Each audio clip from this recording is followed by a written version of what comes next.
ఏంటి పార్టీకి వెళ్తున్నట్టుండవు? పండగ చేసుకో. పండగ చేసుకోలే ఎందుకు అదని తెలితే పిచ్చోడైపోతాడేమో. పార్టీకి అది వెళ్ళేది మగవాళ్ళ మీద మాకు కూడా సమాన హక్కులు కావాలని చెప్పి ఆడవాళ్ళు పోరాటం చేద్దాం రమ్మంటే నేను వెళ్తున్నాను. ఏంటి సమాన హక్కులు కావాలా మీకు? ఆ, ఇంట్లో నీకు బట్టలకు షెల్ఫ్లు ఎన్ని ఉన్నాయి? షెల్ఫ్ లో 8 ఉన్నాయి. నాకెన్ని ఉన్నాయి? ఒకటే. నువ్వు వేసే చెప్పులు ఎన్ని జతలు ఉన్నాయి? జాతలు 16. నాకు 2. నేను బయటకు వెళ్తే ఎన్ని చెప్పులు తిరిగి రావాలి? ఎంచేప ఉన్న బలంగా ఇంట్లో ఉండాలి, లేకపోతేనా నువ్వు నీ పుట్టింటికి వెళ్తే? వీలు కుదిరినప్పుడు వస్తాను, టైం చూసుకుని మెల్లిగా. కంగారే ఉంది. మరి ఎవరికి కావాలి పోరాటాలు సమాన హక్కుల కోసం?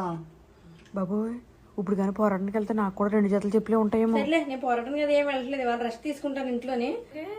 అంటుంటే నిజమే అనిపిస్తుందండి, బయటికి వెళ్ళి పెద్ద పోరాటాలు ఏం చేయక్కర్లేదు అనుకుంటా, ఇంట్లో ఉండి చేసుకుంటే చాలు. సర్లేండి అయితే అనవసరంగా